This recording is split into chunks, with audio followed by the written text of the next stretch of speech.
Hello students, today we will start next chapter operators. Operators in Java. See what is an operator. If we write A plus B, in this plus is an operator and A and B on which I am applying this operation plus operation, that two are operands. Okay, what is operand then? The operations are represented by operators and the objects of the operations are referred to as operands. Operation जो हम कर रहे हैं that is represented by operator. Operation में कौन सा कर रही हूँ? प्लस का, तो that is an operator. And the objects of the operation are operands. Objects of the operation are operands. So you have to learn the definition of operators and operands. Just mark it. Now in this chapter you will learn about different types of operators: arithmetic operators, relational operators, logical operators, and new and dot operator. Firstly we have arithmetic operators. Arithmetic operators beta that you have done in maths: addition, subtraction, multiplication, division and remainder. 5 are there. And these operators are binary operators. Now what is binary operator? Binary operator means जिसमें दो operands हैं. Binary means two. जिसमें दो operands हैं that are binary operators. Plus A plus B, then they are saying subtraction A minus B हम करते हैं, दो ऑपरेंड्स पे करते हैं minus.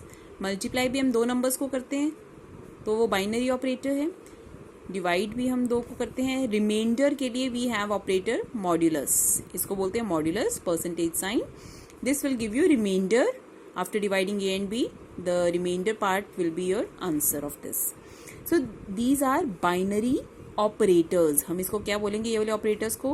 Plus, minus, multiply, division, sorry, like this, and modulus. These are binary operators and it require two values. Binary operator require two values to calculate your final answer. And if we are using with one operand only, that becomes unary operator. So what are unary operator? There are two unary operator, plus and minus. Unary operator are the operators that act on one operand only, that are referred to as unary operator. जैसे कि आप लिखते हो +5, positive number, negative number. Okay, so this minus, अकेला minus लगे, it shows that 5 is negative number. So this plus and this minus is unary plus and unary minus. Why unary? Unary means 1. तो ये एक operand पे लगा हुआ है, एक ही वैल्यू के साथ लगा हुआ साइन, तो this is unary operator. So unary plus precedes an operand. The operand must have arithmetic type and the result of the value is the value of the argument. Like a is equal to 5. Plus a means 5 only. 0 plus a means 0 only. Minus 4 plus a means minus 4 only. Positive number वैसे का वैसे ही रहते हैं. Okay. Then unary minus, जैसे हमारे पास negative value होती है तो वो यूनरी माइनस है. You don't have to go in detail, you just have to understand what are unary operators. And there are two unary operators, unary plus and unary minus. उनकी एक example, just write 5, that is unary plus, इसके आगे 5 automatically है, and minus for example. So this is unary minus, that's it. Then we have binary operators. Binary operators के लिए mark this. Operators that act upon two operands are referred to as binary operator. जो दो operands के साथ operator होता है उसको बोलते हैं binary operators. Firstly, addition operator. They have given example 4 plus 20, a plus 5, a plus b. So after putting the value they are giving result also. So simply you have to see the example जिसमें दो operands लगे हैं तो वो plus अब क्या बन गया है? Binary operator. दो ऑपरेंड लगे हैं तो ये माइनस क्या है? Binary operator. दो ऑपरेंड्स लगे हैं तो this sign, multiplication sign, is binary operator. Division 100 divided by 5 gives you 20. Modulus operator 19 modulus 6. अब दिस गिव्स यू रिमाइंडर. पहले 6 और 19 को हम डिवाइड करेंगे तो रिमाइंडर आता है उसका 1, तो इसका आंसर क्या आया? 1. ओके.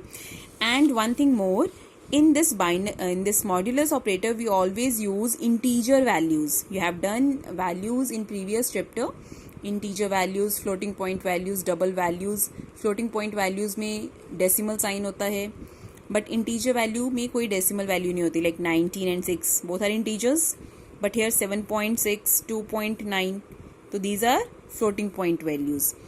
और you can say double values, you can take data type. तो इसमें हम मॉड्यूलस ऑपरेटर अप्लाई नहीं करते, हम मॉड्यूलस ऑपरेटर इंटीजर वैल्यूज के ऊपर अप्लाई करते हैं। क्यों? क्योंकि हमें रिमाइंडर चाहिए होता है, तो we don't go in decimal sign. अगर हम डेसिमल में निकाल लेते हैं तो हमारा रिमाइंडर तो बचता ही नहीं है, हम डेसिमल में पूरा आंसर निकाल लेते हैं, right? That's why we use always integer values while using modulus operator. Okay, next is operator plus with strings. With strings, when we use plus operator, then how it adds, it joins a string. 5 plus 6 both are numbers beta, and when you will do 5 plus 6 आपको पता है answer आता है 11. But if we take 5 as a string, तो string की value किस में होती है? डबल कोट्स में. This you have done in previous chapter. And 6 को भी मैंने डबल कोट्स में लिखे. Now 5 and 6 both are not numbers, these are strings. तो 5 और 6 अब दोनों स्ट्रिंग्स हैं. If I add it, it will not add and give you result 11, it will just join it will become 56. 17 and av dot vihar, 17 is a string, this is a string, again it will join it will give you 17 a comma v dot vihar. Next, abc is a string, 1 2 3 is a string because it is in double quotes, so it will give you answer abc 1 2 3. strings के साथ जब भी plus sign लगता है वो उनको join कर देते हैं. And another word they have used, concatenate. Concatenate means to join only. 5 plus xyz in double quotes. Now 5 is a number, but next जो हमारे पास है that is not a number. तो इंटीजर और स्ट्रिंग को जब करेंगे तब भी बेटा वो ज्वाइन करता है. अगर दोनों इंटीजर या कोई भी नंबर है, फ्लोटिंग पॉइंट नंबर है, डेसिमल नंबर है, तो ऐड कर सकते हैं. But here one is string, different data type है, वन इज इंटीजर, तो आंसर आपका इसमें आता है स्ट्रिंग में आता है. It converts internally into 5. ये देखो 5 automatically will be converted into string और इनको ज्वाइन कर देगा वो. Okay, next they have given a simple program to determine the quotient and remainder for integer 17 divided by 3. Quotient मतलब आपको 17/3 ये प्रिंट करना है, रिमाइंडर मीन्स आपको 17 मॉड्यूलस 3 प्रिंट करना है. That's it. Okay, so this is the program for 17 and 3. So in the program, firstly class name, then void name of the function, you can take any. Then we start a function here. Then they have taken two integer variables, int a is equal to 17 comma b is equal to 3, and we end with semicolon. Then we have taken two variables, one for quotient, one for remainder, int quotient comma remainder. Okay, we have just declared two variables, उनकी data type दी है and semicolon. Quotient is equal to, quotient कैसे आता है इन दोनों को divide करके, a divided by b semicolon. Remainder is equal to a modulus b semicolon. अब इसमें इसकी वैल्यू आ जाएगी. Now we just have to print, no need to write this line, extra line they have written, they are just printing like this. System dot out dot print ln quotient is equal to, then quotient variable they have written. Double quotes में हम जो भी लिखते हैं वो as it is print होता है, plus quotient. Quotient means जो भी क्वोशंट की वैल्यू यहाँ पे कैलकुलेट होके आई है वो यहाँ पे प्रिंट हो जाएगी. Then remainder is equal to plus remainder, remainder जो भी है इसका वो प्रिंट हो जाएगा. तो आउटपुट क्या आएगी, quotient is equal to 5, remainder is equal to 2. See 17 divided by 3 when we do 3 5s are 15 and 2. So quotient आया 5, रिमाइंडर आया 2. बिकॉज ऑल आर इंटीजर, जिसमें आप स्टोर कर रहे हो आंसर, सी द क्वोशंट, वो इंटीजर वेरिएबल है, तो वो डेसिमल में आपका आंसर नहीं लेगा, वो इंटीजर तक ही आंसर लेगा. Okay, so 5 will be your quotient, 2 will be your remainder. Okay, so next is are increment and decrement operator. This I will explain you in next video, so go through up to this girls. Thank you.